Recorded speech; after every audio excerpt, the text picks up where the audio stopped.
guys. Starting the stream number 7.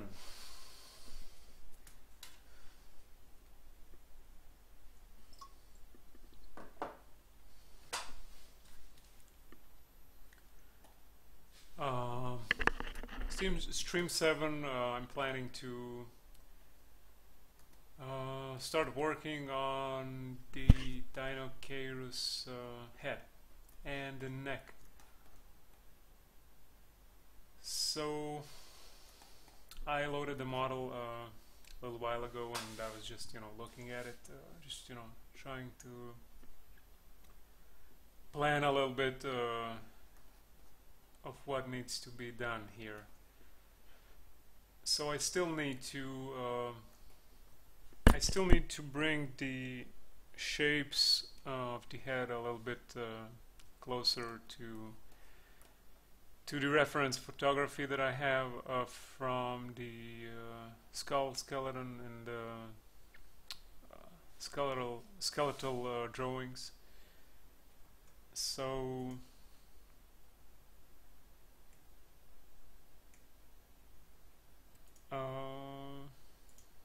let's begin.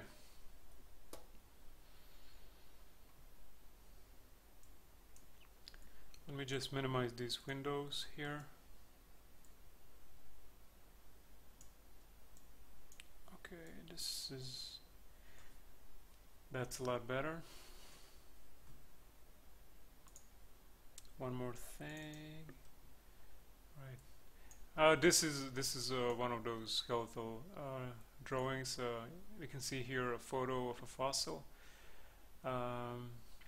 Actually, I'm not sure if this is a fossil or a cast or what this actually is. Now we can see the drawing, and we can see sort of like a reconstructed look, like sort of an educated assumption of what the dinosaur might have looked like in real life.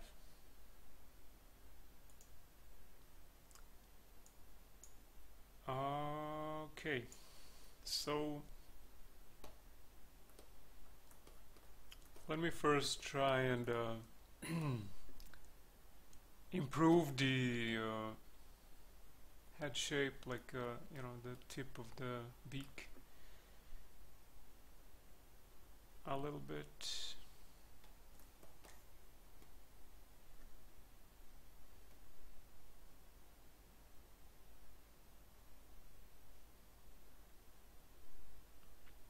Okay.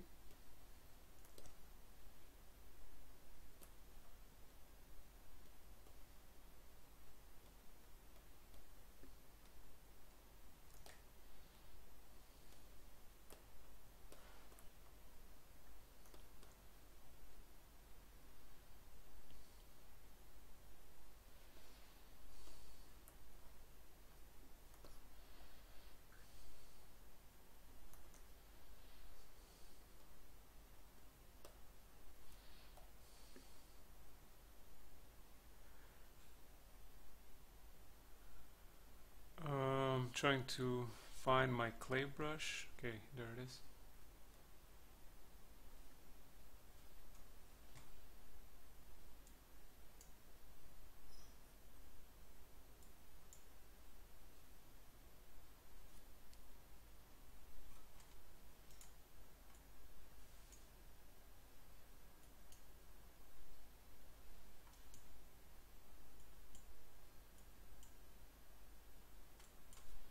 Alright.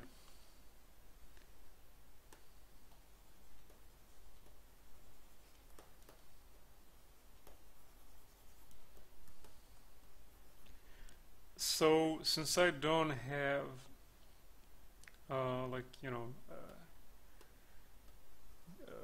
any more references and photos of the skull, I'll have to make some of these things up as I go.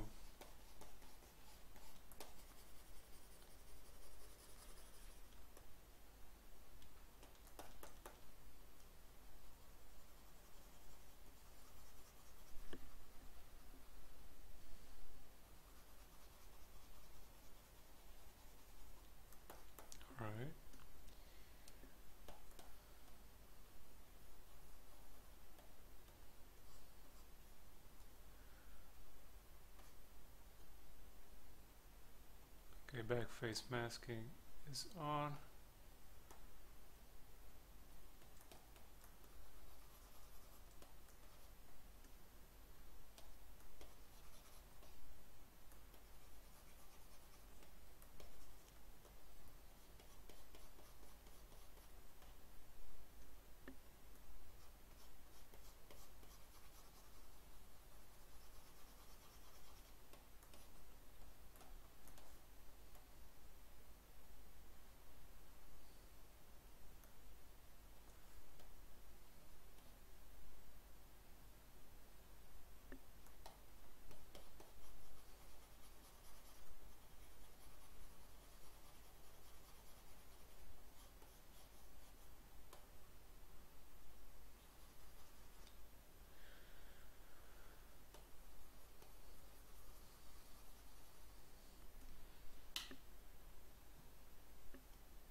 So we're now defining the nostrils.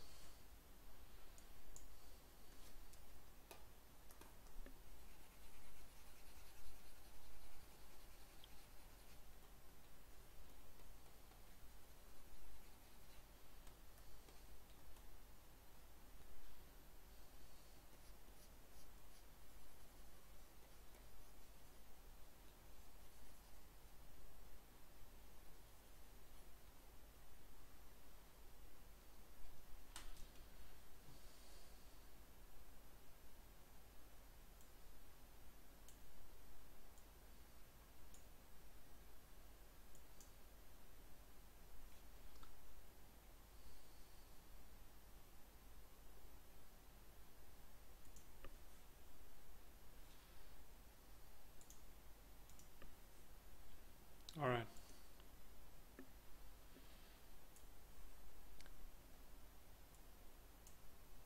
This is a photo I've got from the internet. It shows geese. I think this is a geese.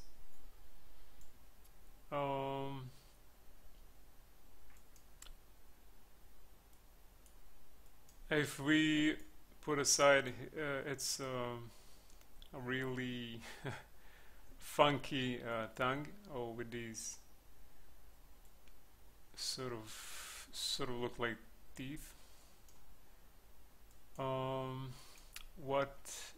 What I like about the geese is you know, the way the skin transitions to the beak, to the keratinose beak structure, and the transition from the skin to you know, a downy feathery integument, like this fuzz the geese has. So this is what I'm trying to, this is what I'll be trying to pull off with our Dino-Chaos model as well. And as you can see here, this is the nostril. So I'll be looking at you know, these transitions and these details to try and make something similar on Dino-Chaos you know, beak and head.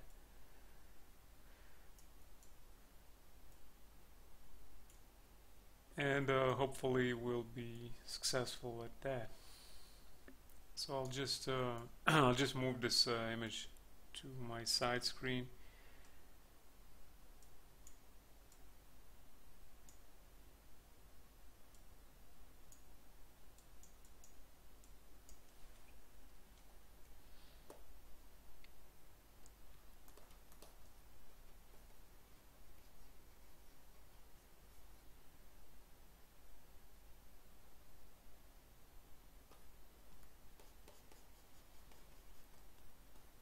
So looking at the skeleton,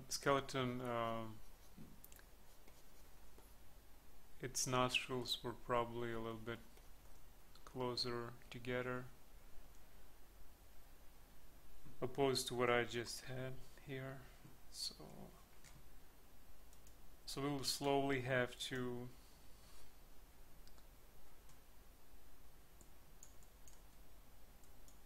work all these details out.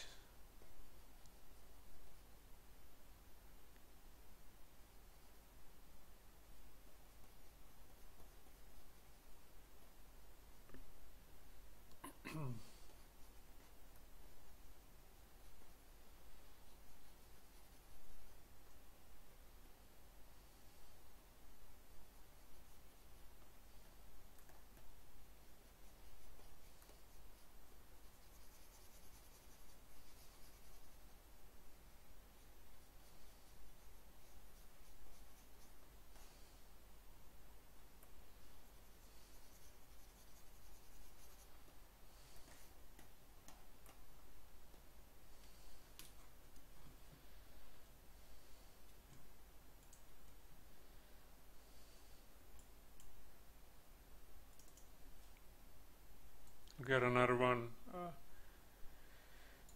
another reference, the one from Andrei Tuchin. I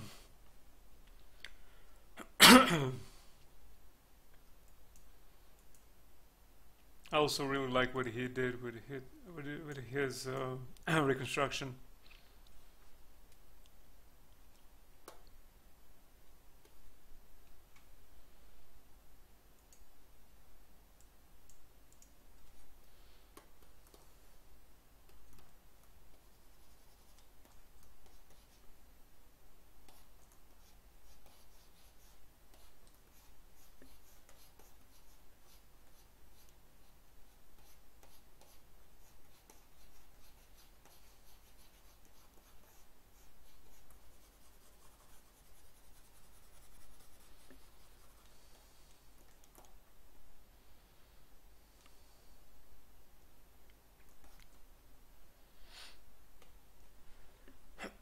Excuse me.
Alright, so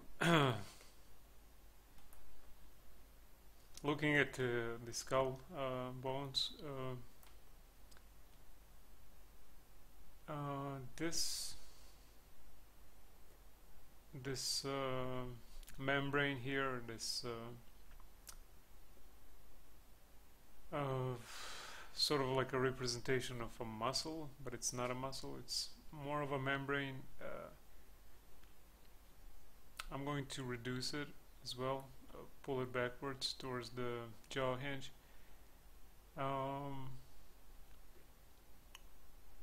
Because, you know, on the skull, the attachment points for the jaw muscles are, you know, like they're totally at the back of the skull, and you know, at the back of the jaw, like here, and here, like.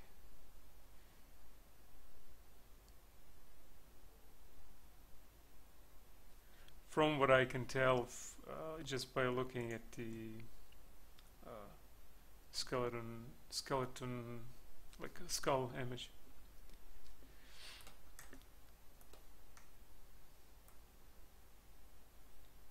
Okay, so let me let me select lasso, like this.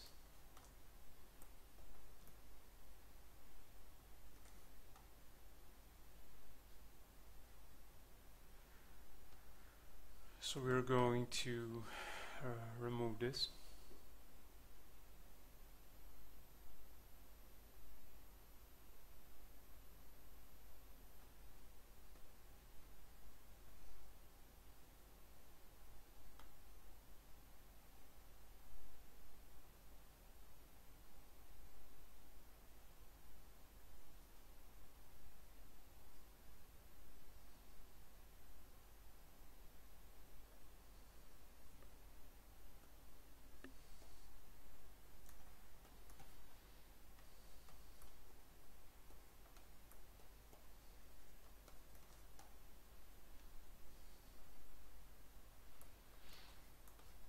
So this is still probably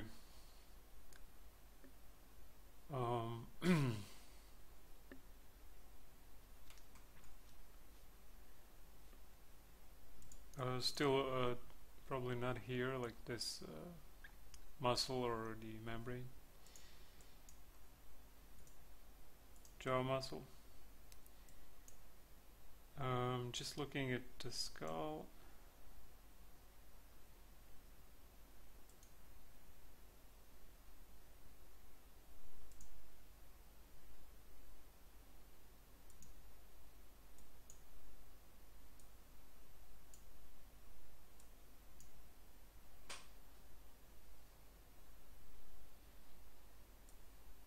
So just below the eye socket, there are these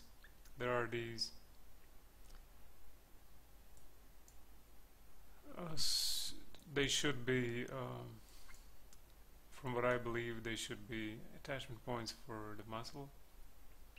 So the muscle is probably attached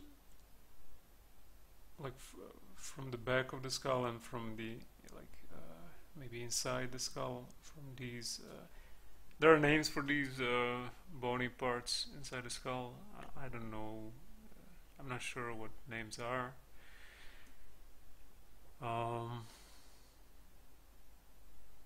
But yeah, this is sort of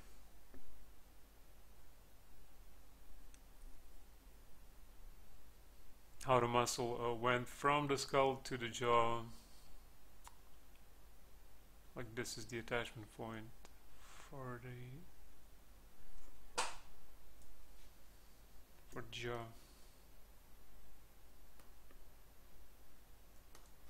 Okay, so maybe now looking at the image, maybe this would be okay. This situation that we've got right now.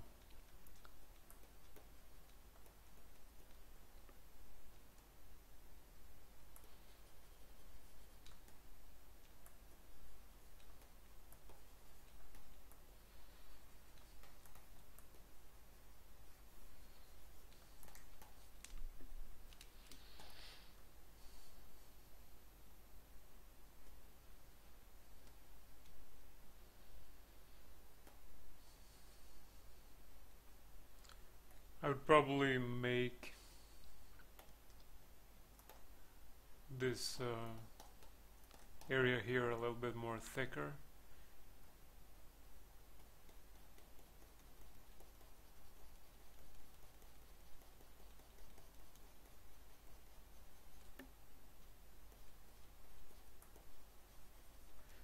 If you look at the geese image as well, you notice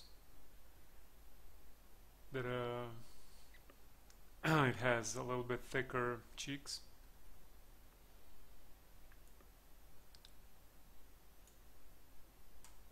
Now I'm not sure, I should probably find an image of a plucked geese, if there is any on the internet. Just a sec.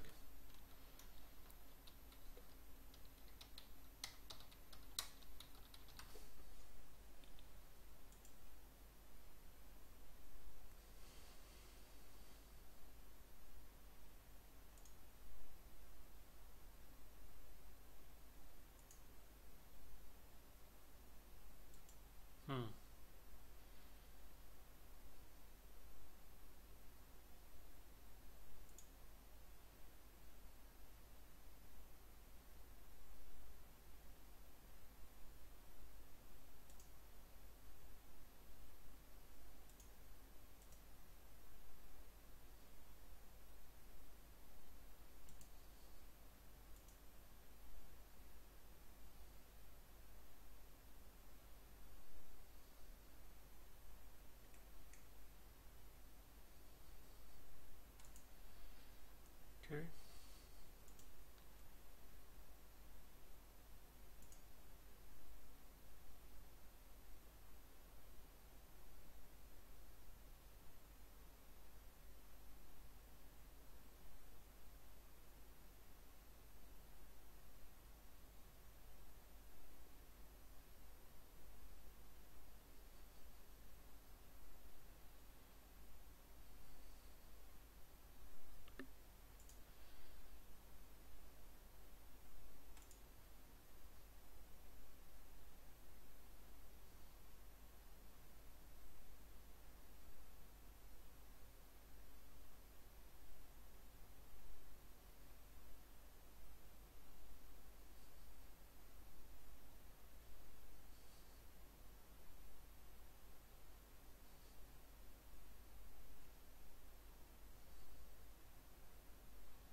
Still trying to figure out geese or any other bird muscle photos.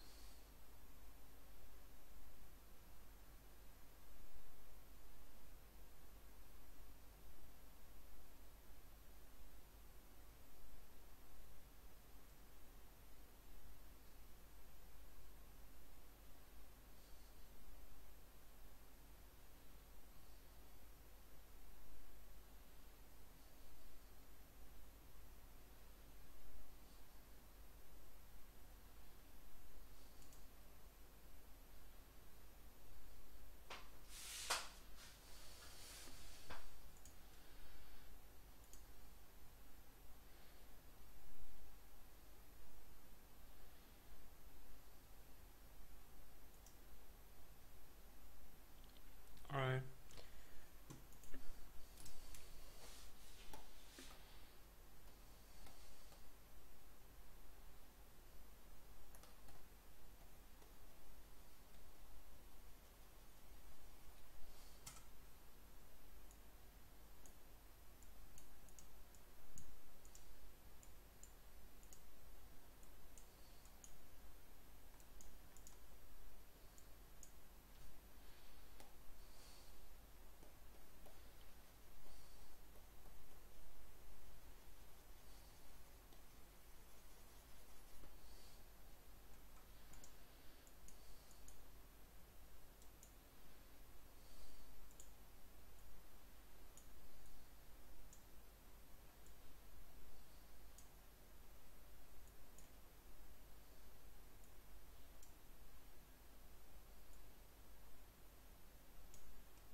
Okay, I'm going to put in a sphere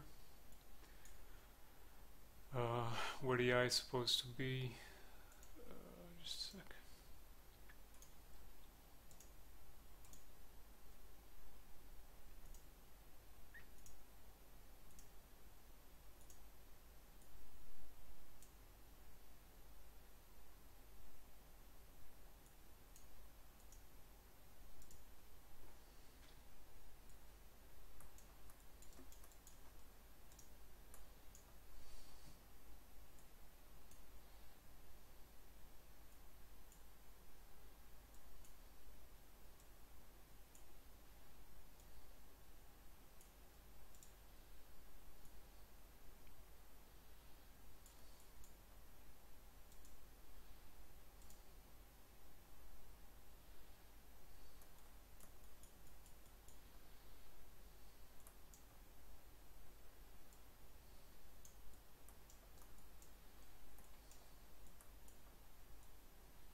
he's giving us the look. I can't forward like this. I'll have to change it a little bit.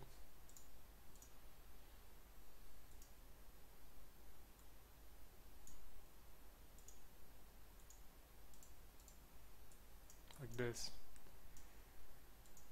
Much more comfortable with this.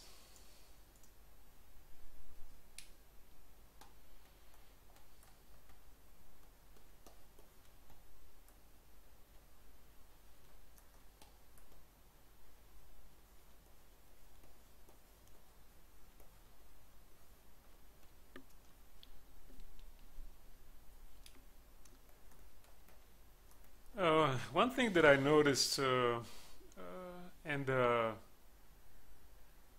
that if you compare this to birds and how bird eyes look, and the eyelids, and you know, all this together, a lot of, some paleo artist guys tend to create and reconstruct their dinosaurs with eyes that are leaning towards the mammalian, like they have a mammalian feel to them, like something like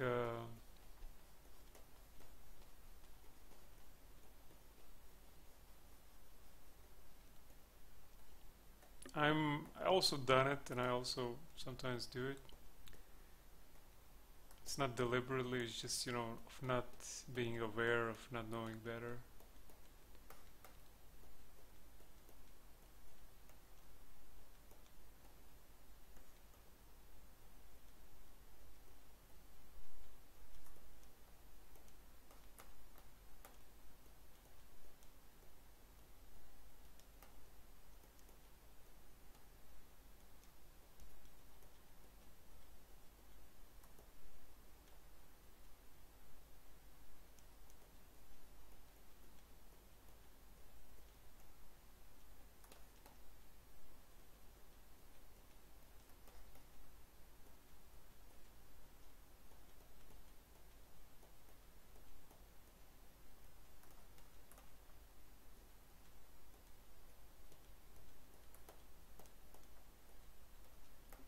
Also, the Hollywoodization approach, where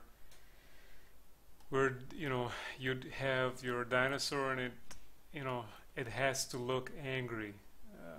So you know, this is something that, you know, maybe is okay for, you know, Jurassic World and stuff like that, but if you're aiming for realism, it doesn't necessarily, you know, it's probably, well, you know, as I was trying to form my thought and make a point, you know, there are animals out there that, you know, just have this angry appearance to them, because just the way, you know, just the way their you know, eyes are planted onto their heads, and the way their eyebrows and, you know, are formed, they appear to us as if they were angry, and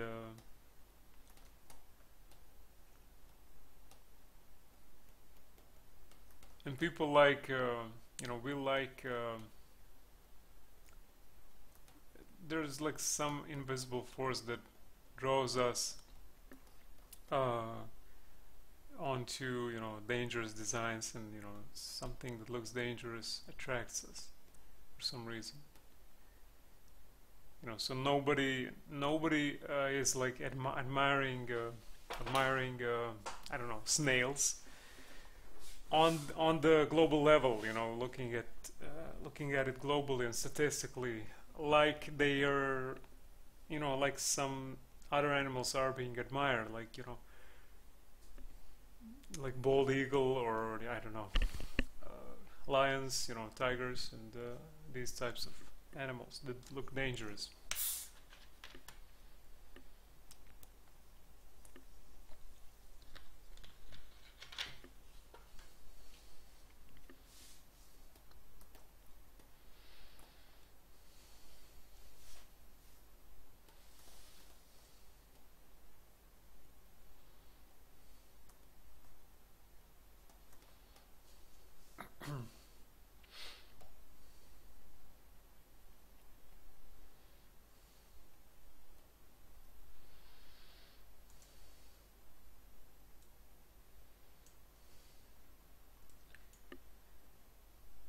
So this is the, I'm sorry, oh, it's so hot,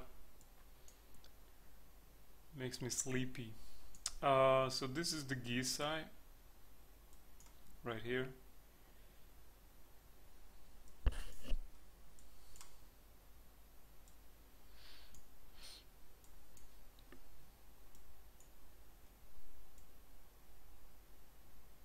So I'm going to try and make something similar with our dinosaur here.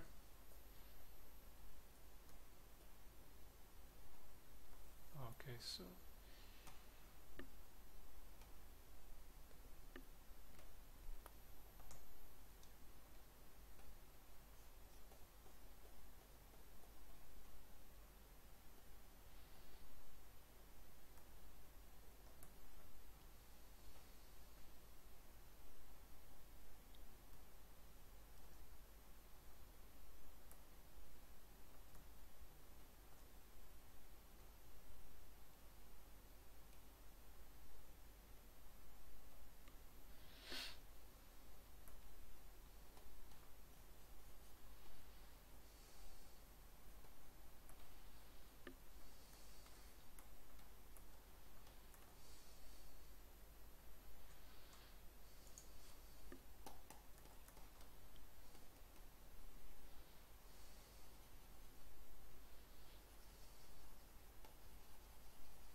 alright, just checking out some.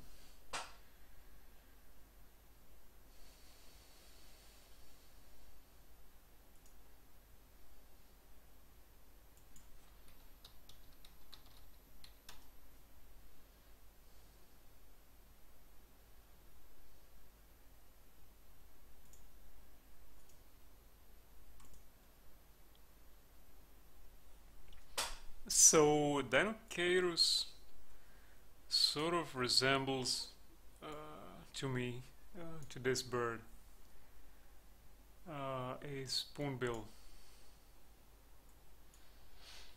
So this is also one of these references that I'm intending of, you know, utilizing for, you know, making a reconstruction of Dinocairus.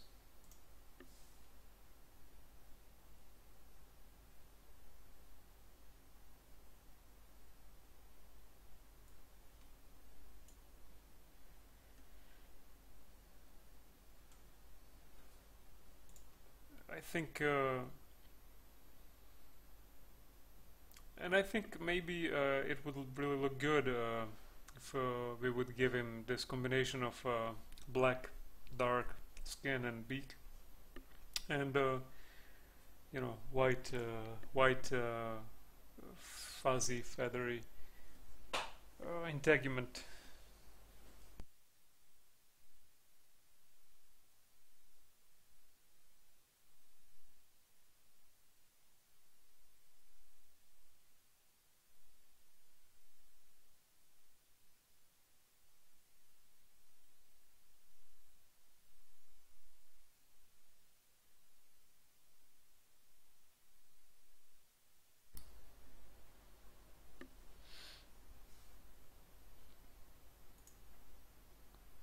All right.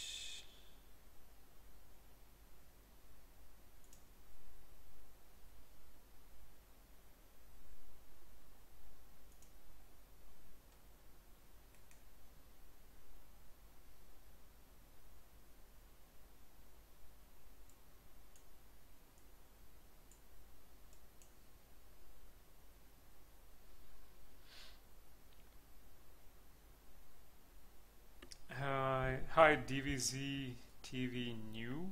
Good afternoon to you too as well. Thanks for dropping a line, man. Or ma'am, I'm not sure.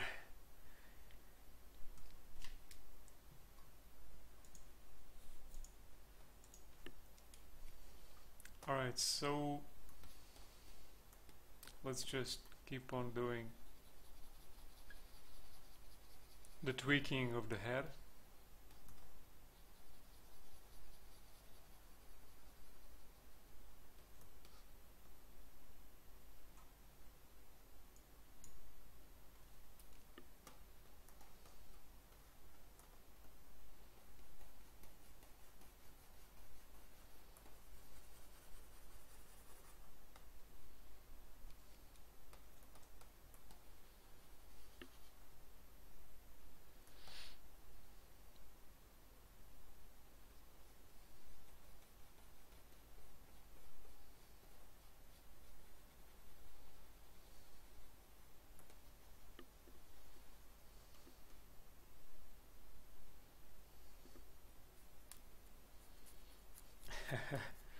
Okay.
Yeah, also one other thing that I want to change for this dinosaur is its tongue. I mean, if you go on and compare this tongue to that of our little feathery friend here.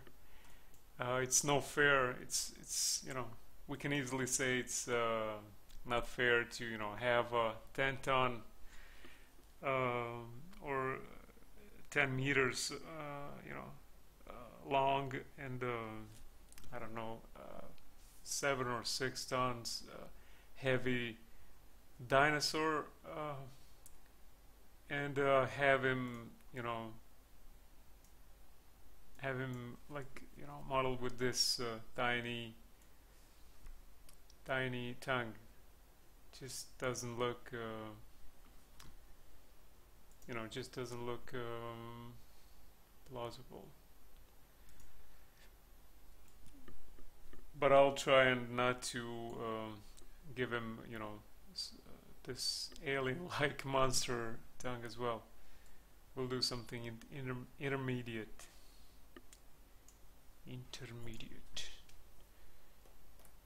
So we'll split these. We'll split this mesh.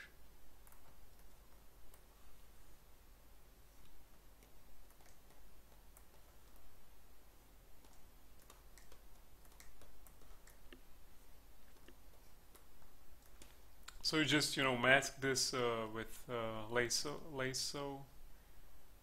I'm not sure what the shortcut is. Anyway, you have a lasso brush, and we'll go to split. It's located in tools, and we'll simply split our mesh.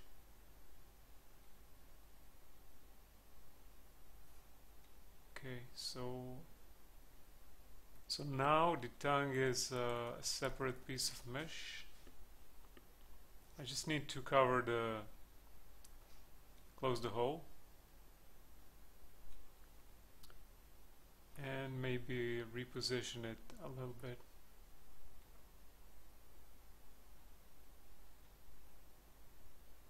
Alright, so this maybe has like has more sense. We'll hide the tongue for the time being, and let us go on and close the hole in the mouth, in the, you know, in the Dinocaryus jaw.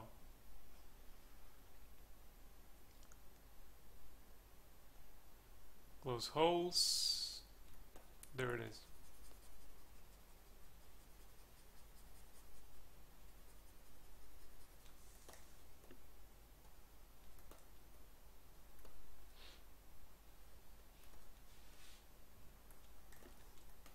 So let me just quickly hide.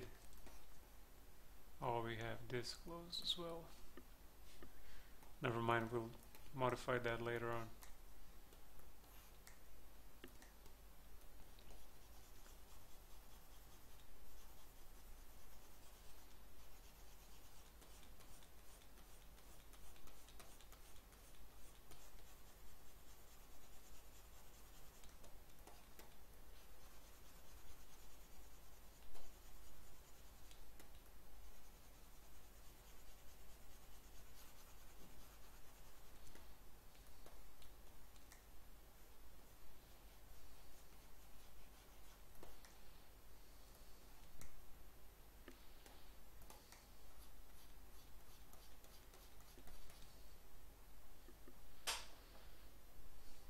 Okay.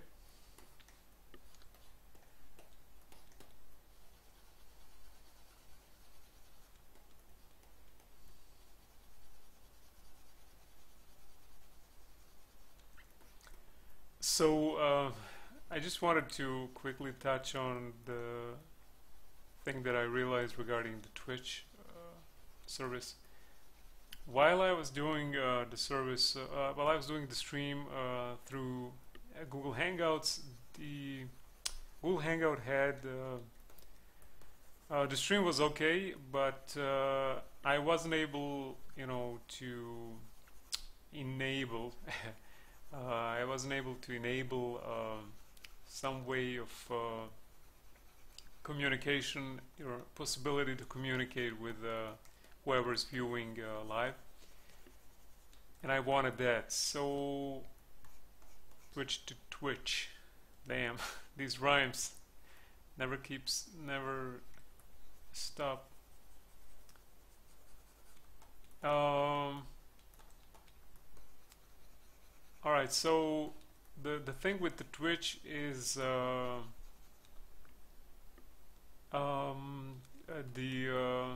Twitch stream, when the Twitch service is encoding my stream, it splits my videos into 2-hour video clips, and when I'm when I'm exporting this to YouTube through the Twitch service, YouTube also doesn't allow the videos to be longer than 2 hours. So this creates a little bit of like, I don't know, the mess on my YouTube channel, and I have like stream 6 that's made up of 3 or 4 individual videos, so I have to rename each video and put links underneath each video to link all these parts together. And so yeah, and when I was doing it through Google Hangouts, Google Hangout for some reason would export the entire stream, and the maximum length for stream was 8 hours, and I have like, I don't know, 5 or 6 hours streams from Google Hangouts. But since I don't have any way to communicate with people through Google Hangouts, I'll simply stick with Stitch, but I'll probably create streams that are a little bit shorter. So I'll have streams that are 4 hours, or 4 hours 10 minutes long, because to avoid creating clutter and on my YouTube channel, and simply to make it look make it like easier for later viewing, and not have like 10 videos for one stream.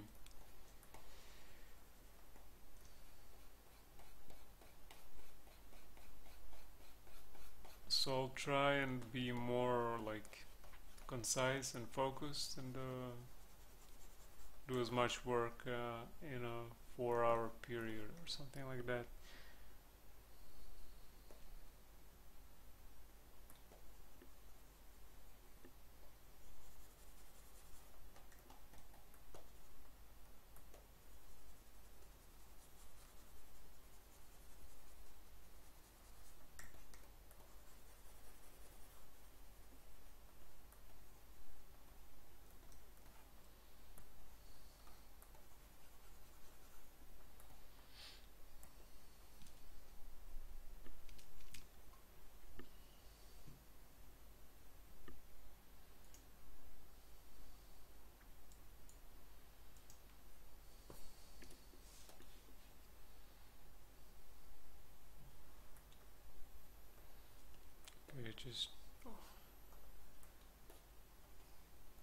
Let's switch to the skull a little bit. Now let's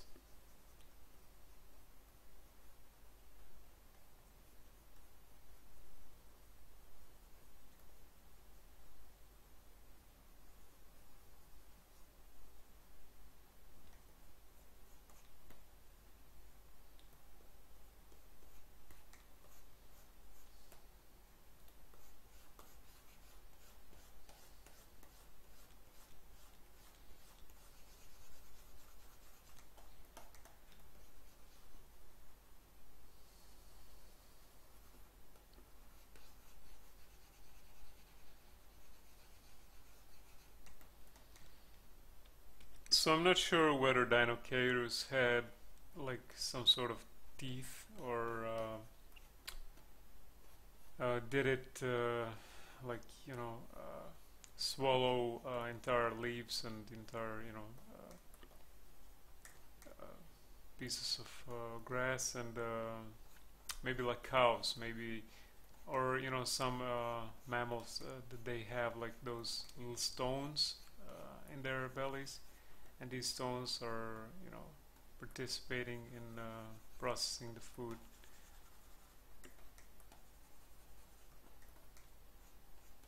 Some birds also do it, I think, and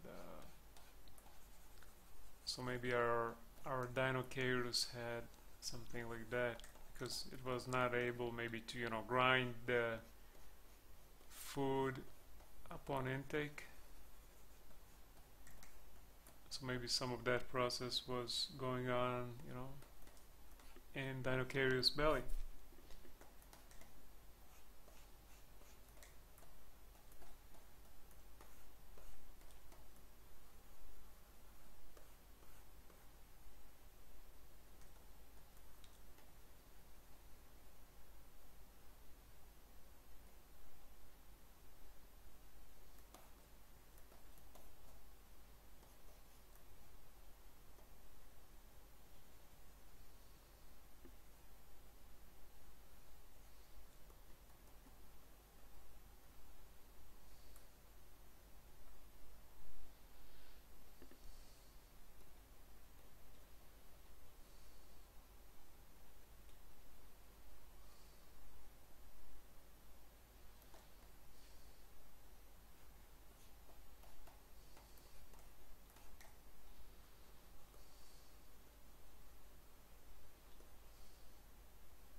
So this, whatever I'm doing for the interior of the beak on the Dinocairus skull, it's totally like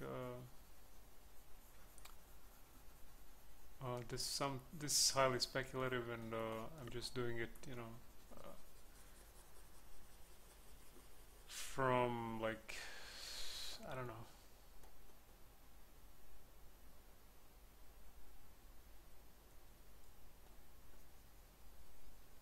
From my mind, but I'll have to later on. I'll Google a little bit more on the Dinocairus and try and see if there's any more information, that could help me make a better reconstruction.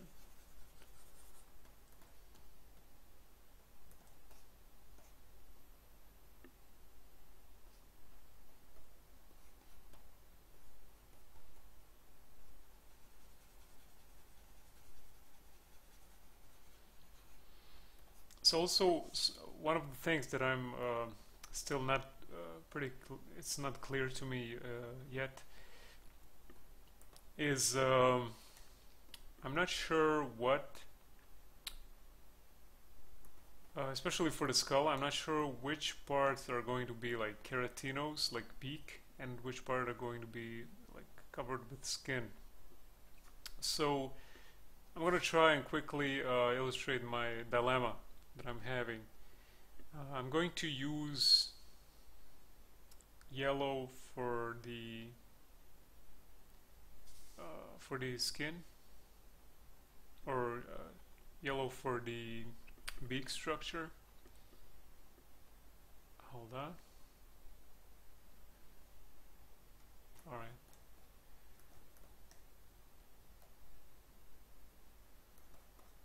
And we're going to use this fleshy orangey thing for the skin.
So my dilemma is actually this part here. So obviously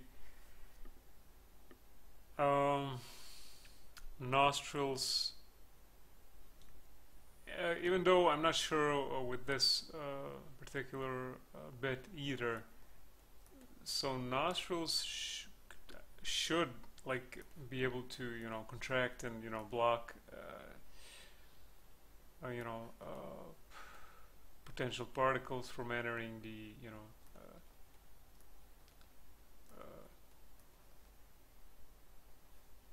like a breathing system of an animal. And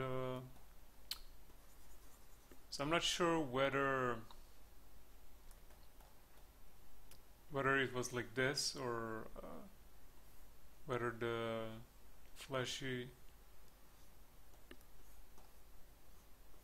like tissue was smaller, and whether the transition was sharp, or, you know, gradual and soft. So this is something that I'll have to, you know, scratch my head a little bit and figure out. You know, obviously, you know, it's really difficult to realize, even for the professional, you know, paleontologists and people that are, you know, studying these fossils that are, you know, really like deeply going into the, you know, all the aspects of the fossilized bones and whatnot, and, you know, they're able, you know, to trace all these little, you know, clues that are left on the bone, and even on the, you know, stone surrounding the bone. So I'm sorry. So I'll just have to, you know, figure out what to do regarding this. Maybe it was like this.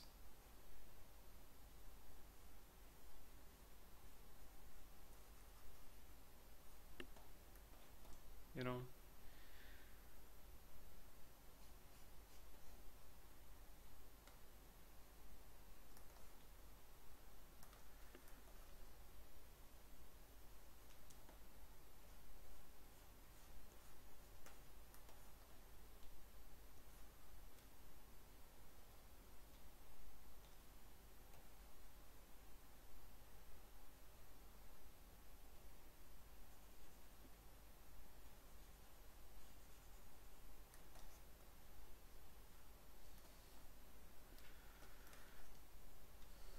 And then, you know, the feather integument would be like white.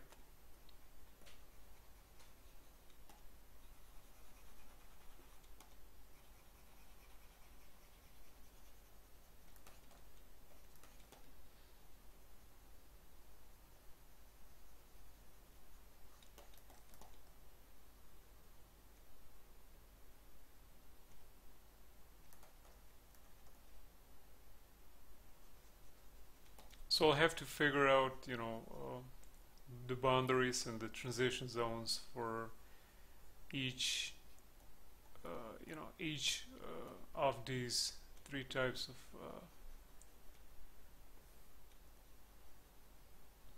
of surfaces that I need to cover.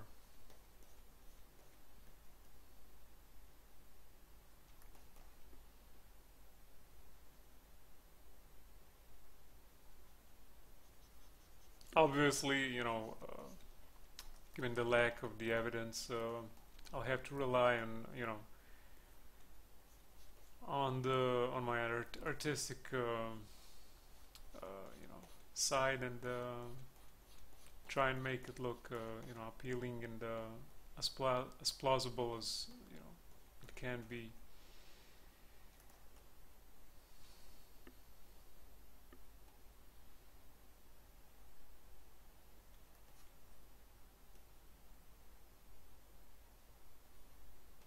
But of course, as I said, I'll probably end up using the black values for scan, and probably for the beak as well.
So this is the sort of color layout that I'm aiming at when I start, you know, giving this creature its final look.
stop with this and continue modeling our crit. Just a quick save.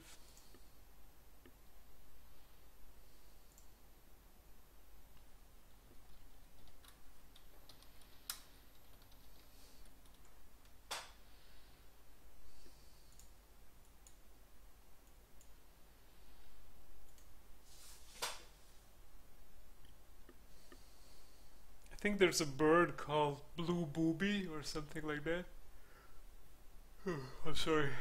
That has a blue beak and blue feet, or it definitely has blue feet. I'm not sure about the blue beak though.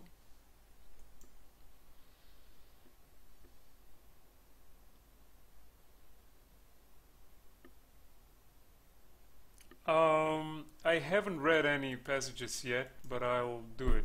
I'll definitely do it. So you know, I'll probably the next stream I have when I start detailing Dinocary's head, I'll take some time and you know, go through the chapter about Dinocary's.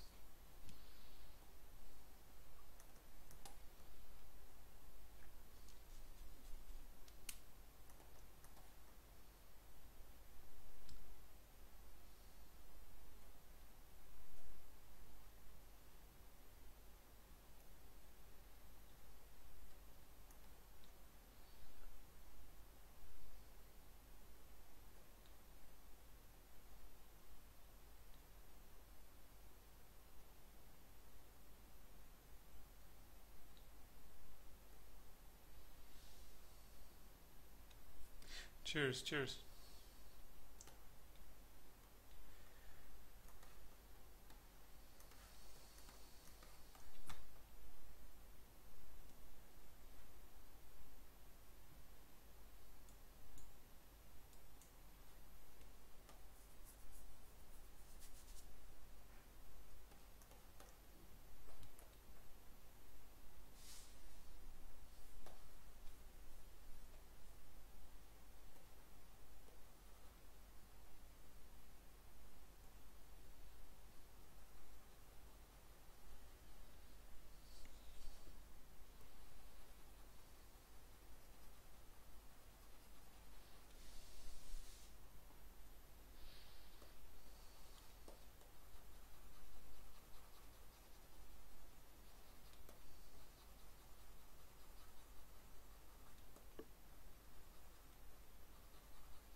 Alright, so the next thing that I need to do is I'm going to paint the color on the jaw, and then I'm going to use this color, this painted information for masking the jaw, because I need to align the jaw line with the skull to make sure that they come together when the jaw is closed.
Alright, so I think this is good.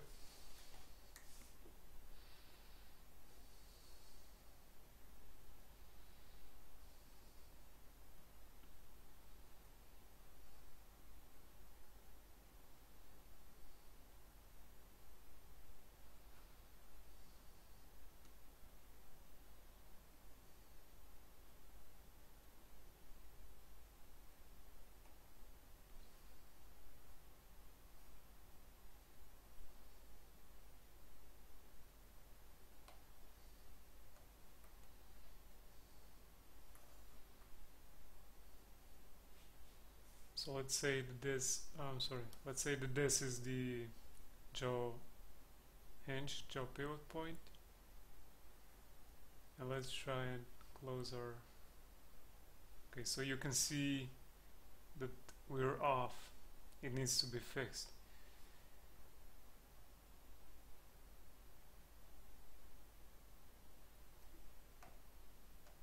It's not aligned properly, and so that's exactly what we're going to do right now.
Okay, so our Dinocarius head is taking its shape.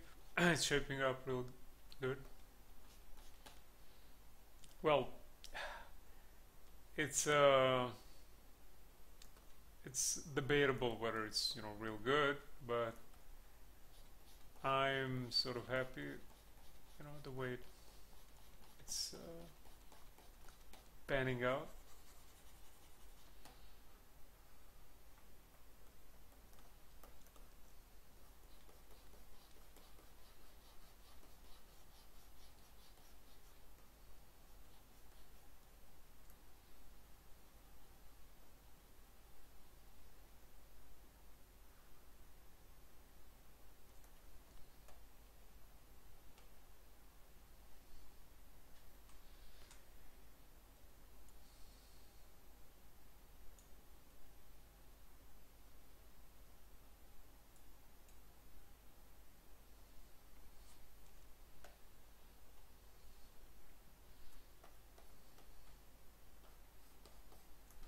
So looking at this animal's skull, uh, you'll notice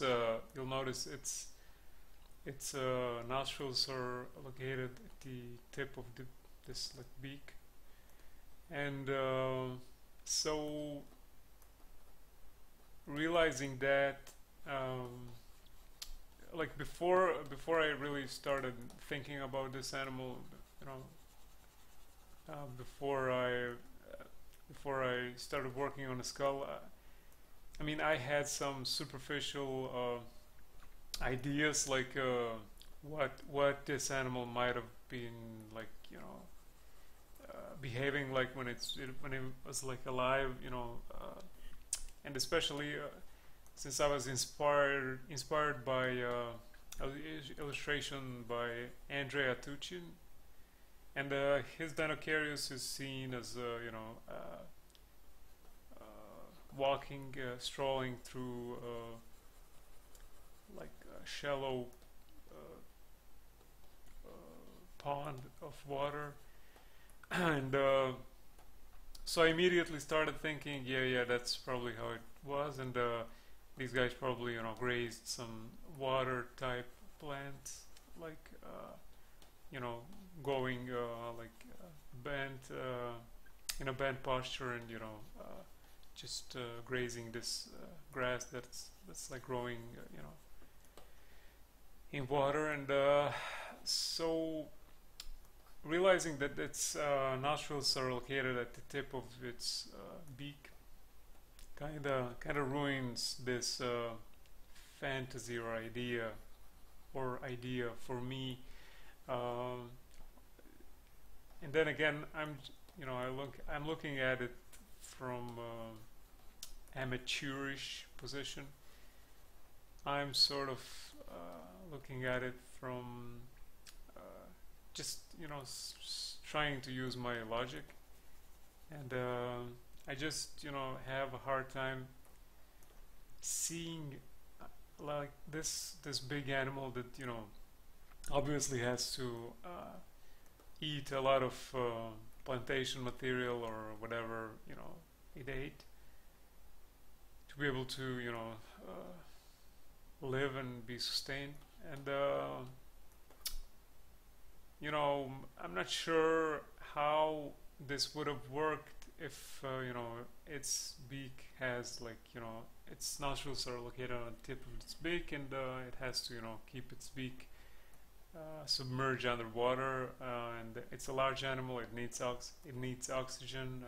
I'm not sure how this would have worked. So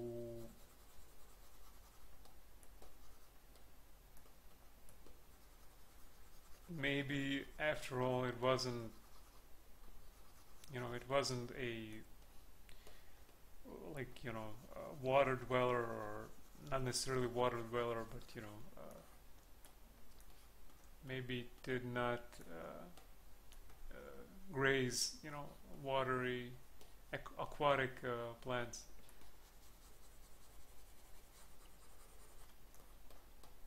Or maybe it did some type of plant. you know, where it didn't have to submerge its head, its tip of the head in water for prolonged periods, you know.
Okay, so we need to open its jaw again.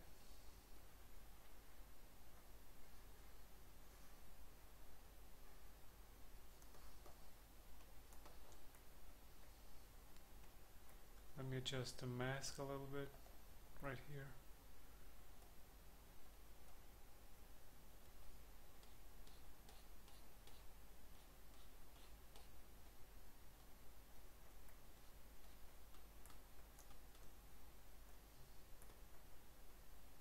Oh, forgot to switch.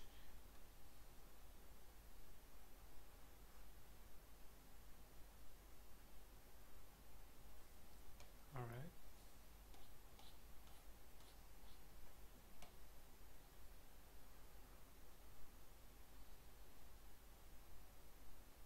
So this is good. I'll have it, you know, open its jaw as wide as it can for easier access later on when I'm modeling, and not having to, you know, constantly hide bits and pieces. Like hide skull if I'm working on the jaw, or hide jaw if I'm working on a skull. So it's a little bit easier if you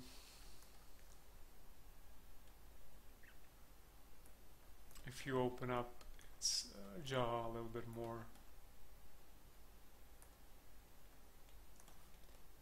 Alright. So I think that's okay.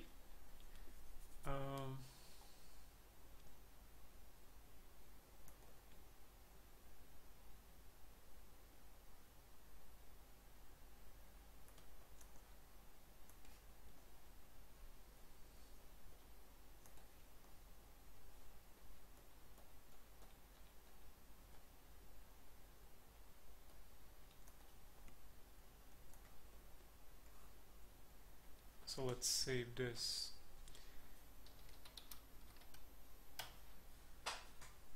Okay, let me try and load. Yeah. So this is what we've started with. You can see it right now. This is the head that we've made. Like, this was the rough, you know, rough version when we were laying down the basic shapes, basic forms. And this is something that we, like, you know, worked a little bit more, and so I don't know, it definitely looks and feels a little bit better right now.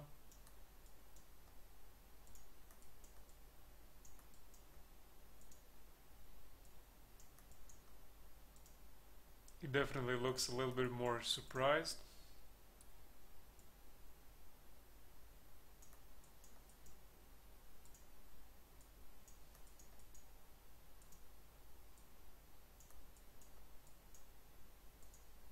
Yep. Holy cow, Batman, where's my tongue?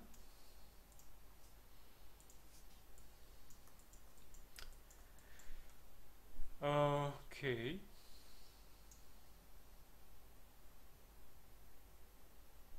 So let me save that. Oh yeah, I did.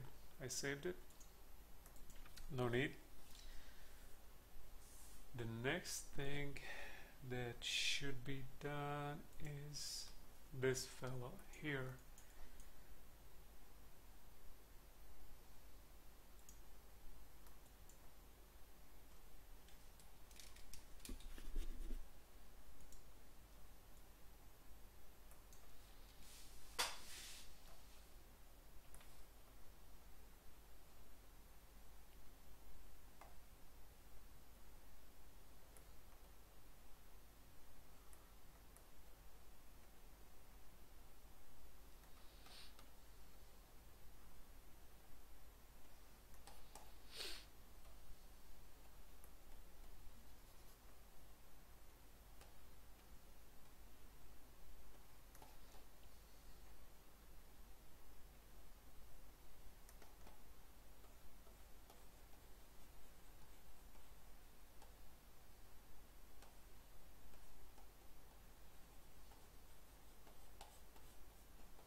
So again, I have to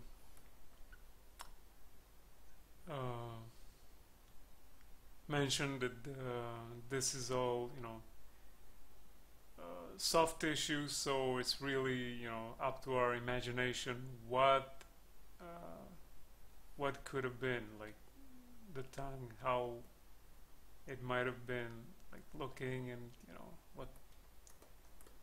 what type of function did it potentially have in the life of an animal, extinct animal.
But just looking at the goose tongue, you can have a rough idea of, how potentially a dinosaur tongue, especially a dinosaur like Dinocaurus, could have looked like. So even though the soft tissue is not preserved, and even though this is a big unknown, we're not necessarily we not necessarily have to rely on our imagination, exclusively. We can we can take a look at some of the modern animals today, and maybe try and take something from that.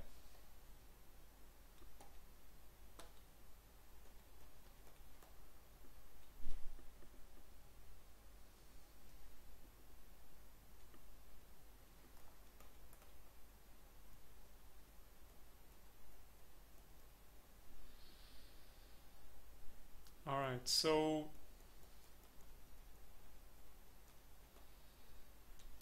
I'll finish this part of the stream